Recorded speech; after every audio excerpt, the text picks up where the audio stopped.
Howdy, everybody. I'm Jason Salas. Thank you so much for streaming us or watching us on KUM TV, because the devastation that occurred because of the Taal volcano in the Philippines has affected all of us as Guamanians, not only native Filipinos, but Chamorros, Caucasians, everybody that lives on Guam, because we are all one family and we want to make sure we take care of our brothers and sisters, our neighbors, the people that we care about. So I have 3 members of the Filipino community of Guam and some of the very broad, and what Roy Adanay, will start with you, 27 Filipino community groups on Guam have all gathered, and we also have from the BASTA organization 2 dear friends of mine, 2 former teachers of mine from Simon Sanchez High School, the woman who literally taught me how to multiply polynomials, Miss Marie Cummings. I can only call you Mrs. Cummings after all these years, so very good to see you.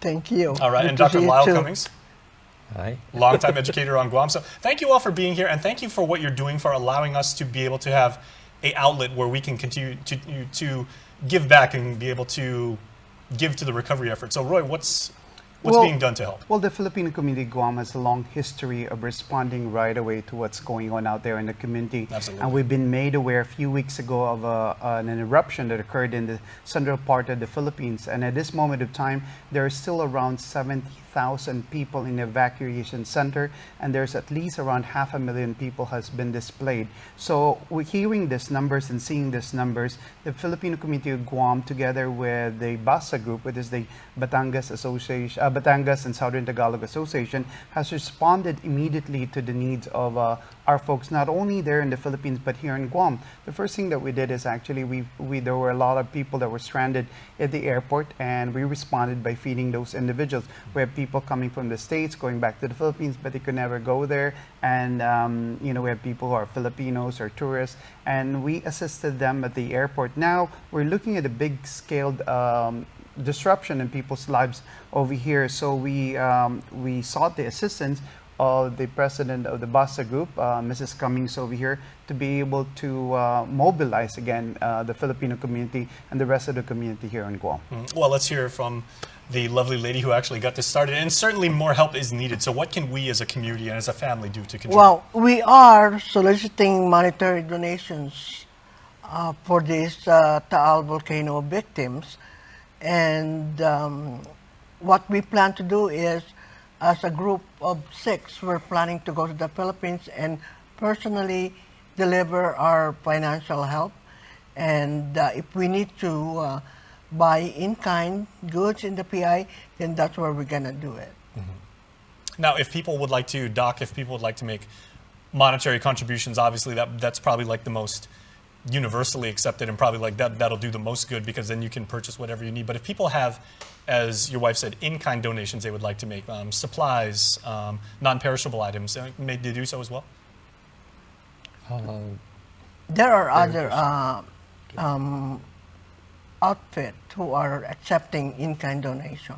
But for now, we are only accepting financial donations. Okay, very good. We certainly would like to respond right away to the needs out there, and it's been decided by the group that a monetary donation is actually will be the most ideal and the fastest way for us to be able to give our help in there. And you may actually like drop off all your charitable donation.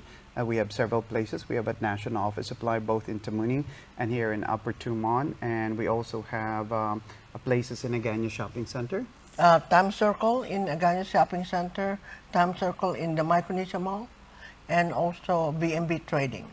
But if you are really wanting to have people come and pick up, I know people are busy, you want to come into your businesses and present those particular donation, you may actually call Mrs. Cummings, and her number is? 482-4924. Okay, because I'm sure there are a lot of people out there that are saying, I would also like to contribute in sweat equity. I would like to. I would like to volunteer some of my time. I've got a truck. My friends and I, or my team, our church group, we'd like to go down there and help you, because we realize that is a lot of work. Definitely. This weekend, Saturday and Sunday, we're very successful in doing fundraising at the flea market. And if those people who would like to come and help us, like solicit funds in there, they're more than certainly like, welcome. We have also individuals that are just like trying to connect us with some other families or areas that relief probably has not reached. We're also willing to hear those particular information.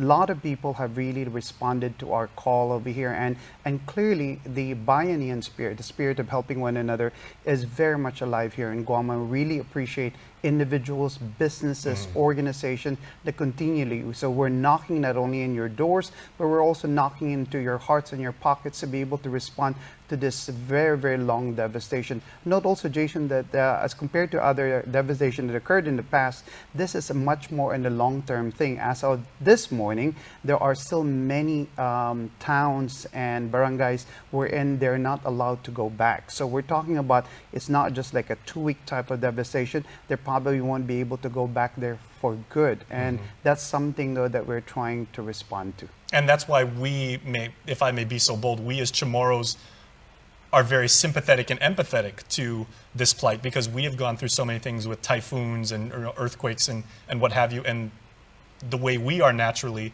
is the way that our friends in the Philippines are. Is if one village is suffering, we all suffer, so we all jump in and help. Definitely. And we have also people that are just bringing their coins, and many of us have like coins that are just like sitting out there in our homes and in your glove compartment. And during their Saturday and Sunday event there at the flea market, people were bringing in their little bottles, all their coins. Every cent really, really counts. And we encourage you guys, don't be ashamed to be able to, if you have $1, if you have $2, you have $5 for down, we gladly accept any type of donation. Anything goes a long way. Okay, now I do want to mention the fact that, you shined light on the fact that you were helping out at the airport. We did a story on that, and it was, the images were remarkable because there were so many people, they never anticipated getting stuck. So very, very quickly before we go to commercial break, what was that like, being able to go there, deliver a hot meal, just tell people, it's going to be okay. We're from here.